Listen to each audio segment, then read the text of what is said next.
it's now time to discuss England and Germany. They had their respective first friendlies in preparation for Euro 2024.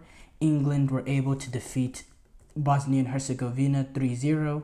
Germany drew 0-0 to Ukraine. They played the friendly at in Germany, which is, they're going to be playing in Germany all at European Championship, so it makes sense. But yeah, two Euro potential contenders playing, their first, preparation games for the European Championship. Well, we'll start off with England, honestly. England get a 3-0 win over Bosnia-Herzegovina. Cole Palmer, Trent Alexander-Arnold, Harry Kane, them being able to find the net, back of the net.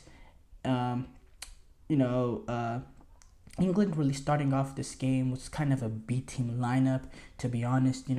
When we see, the only players that I think is probably going to start that first game against Serbia is Jordan Pickford and Trippier because of the weakness of that left back position. Maybe I think Cole Palmer, maybe he has an opportunity, scoring a goal on his debut, by the way. Maybe he has an opportunity to get in there, but yeah, Trent Alexander-Arnold, he played here in the midfield. There's a lot of doubts on whether or not Gareth Southgate will actually play him there. He has no shot at right back with Kyle Walker being there, because Gareth Southgate, him being a more pragmatic manager, he's gonna want the better defender there. And so you could tell this was more of a B team lineup and more of a game that really, for him, it's more of a game for Gareth Southgate, it's more of a game to decide which of the preliminary players. There's a few guys that he has to cut. That's really what it is here. I don't blame him. Honestly, I think they should prepare a little bit more with the first team, because you have a short amount of time. But you got some players,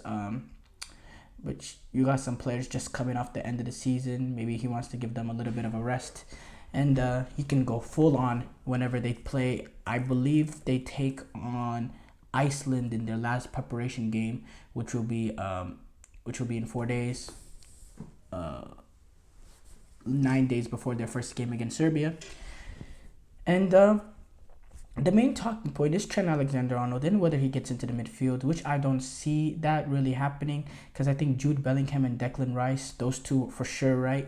And then third option, if you want to play a little bit more of a footballing midfielder, you want to have a composer there, right? Or someone who has footballing ability playing alongside them, but also can fit that midfield role. You'd probably play Kobe Mainu, a connector. I think he'd be very good in that role. Or if you want to go a little bit more defensive and get a little bit more work rate into that midfield, somebody that can have cover more ground, you play a guy like Conor Gallagher. But Trent Alexander-Arnold, I think you take away a lot of what he does best, his ability to play in the cross. Obviously, in midfield, he can pick out passes. He has that ability too. But his greatest ability is his ability to have the capacity to go, to go box to box and to put in wonderful crosses. And you don't really get that side of him in midfield, even though I think he could still be a very good midfielder. It's just on, if you play him, Declan Rice, and Jude Bellingham, Jude Bellingham, yeah, he puts in work rate, but he wants to, join into attack. Declan Rice, he started off as a 6, but if you see him with Arsenal now, he plays a little bit more, he plays as an 8, more in an advanced role, and you see sometimes a little bit, he could, he has the potential to play 6, but he does like to drift forward. So maybe one guy that was willing to, Kobe Mainu was a guy that would be willing to sit in under them. Conor Gallagher, yes, to an extent, even though he's naturally more of a, but he, just based on work rate, he can, play that out. But Trent Alexander-Arnold, I don't think that's his, he's not a particularly good defender. In fact, if he was, he would be the right back. So, I don't really see him. That was the main talking about regarding this game, so I don't really see him. Now the thing is with Cole Palmer. Cole Palmer, he scores a goal in his debut. He scores a penalty. Is there a way he can get to that lineup? So if we assess the attacking options with Harry Kane, I believe Harry Kane, Saka, Foden, I don't see how that changes. don't see how that changes. There is thoughts in bringing Foden into midfield and playing playing Foden, Bellingham, and Declan Rice. Now, I think when you're going up against I believe England, they take on Slovenia. Maybe if you take on Slovenia, you can get away with that. But going up against teams with proper midfielders, doesn't. They're too open. That midfield is too open. No real defensive guile there. Three more play. There's no real six there. And yes, Declan Rice has that ability, but again, he played more of an 8 this year. I just think that a midfield against the topper teams, they'll get ran over, and I think you need to bring in, it's just too much of an attacking midfield. They'll really get torn apart in that game. So I think Phil Foden is locked into that winger's position, and I think Saka as well. And Canada, I don't. Cole Palmer, I think he's that wild card, someone you can bring in with 20-25 minutes to go. Maybe if you're chasing a goal lead, he has the capacity. He's shown his ability to score a goal. He came off the Community Shield final. He came off the bench to score a goal to push that to extra time. He has that, he has that nature to him, Cole Palmer, and I think he can have a real impact on this tournament and not being starting. And he could also, come in that first game against Serbia, be very, very important, and he could potentially earn his way into the starting lineup. Because I don't think Saka should be guaranteed. I think Saka has his moments of weaknesses, has his moment of, not being there when it matters the most. And I think Cole Palmer, if he can come in and play very, very good, I think he's a real option. Now, playing him in midfield, I think if you don't want to play Foden in midfield, because, let's say Declan Rice and Jude Bellingham is locked. If you're not going to play Foden in midfield, I don't really see why you would play Cole Palmer either. It's the same issues with both guys in terms of them just being more attack-minded. You want somebody that can sit in front of the center backs and that's willing to do the dirty work and that has extreme work rate. And,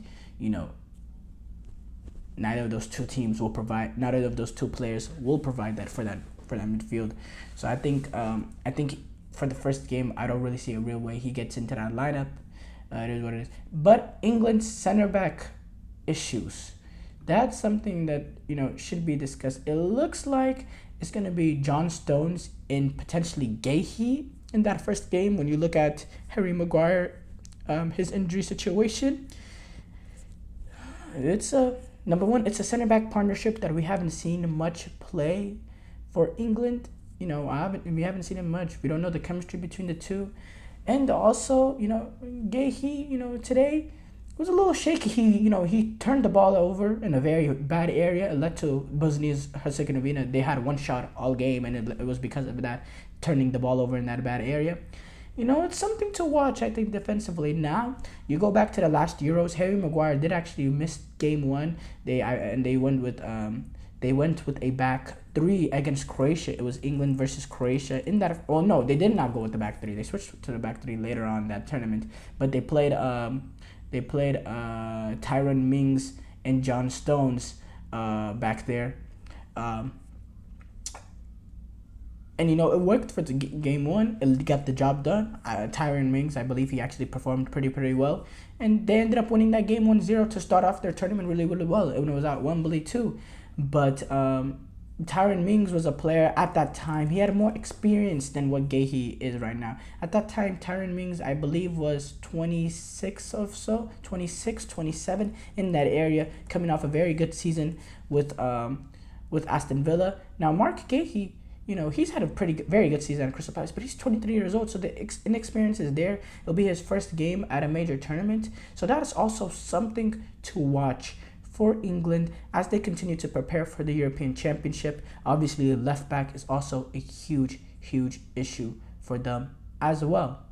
In regards to Germany, they drew 0-0, at home against Ukraine in a game that they, in terms of performance, play and all that, they dominated. If you look at the stats, it was one team that that showed up against Ukraine, who was one team that showed up with 27 shots to 6, 5 shots on 33. And I'm not going. And I also the Florian Wirtz, Jamal Musiala combination, two excellent, talented players, and they showed a lot. Andrik, he seemed like a little bit of deer in headlights. He was really disappointing. Tony Kroos, once he comes in, he's gonna, him, Gundogan, Florian Wirtz, they're really gonna control that midfield. Kai Havertz, couldn't really get his foot into the game, but I think the one thing to analyze regarding this is, Germany had a good form in that last international window. That was important. It was imperative they carried that good form through these preparation games to enter the Euros on the front foot. And I think this 0-0 draw kind of hinders that, because this was a game again that they dominated, but they didn't have that real cutting edge. They couldn't find that breakthrough moment. And Germany has had those same issues for a very long time now, the last 3 international tournaments. So huge, I'm not saying huge concern for Germany, but I'm actually saying this is a little bit of a slight concern. Now, the performance was good, so that is something that they should, that they can hold their eye on. But they need to be able to find a way to be more clinical, to be able to find a breakthrough in games, because, again, it's,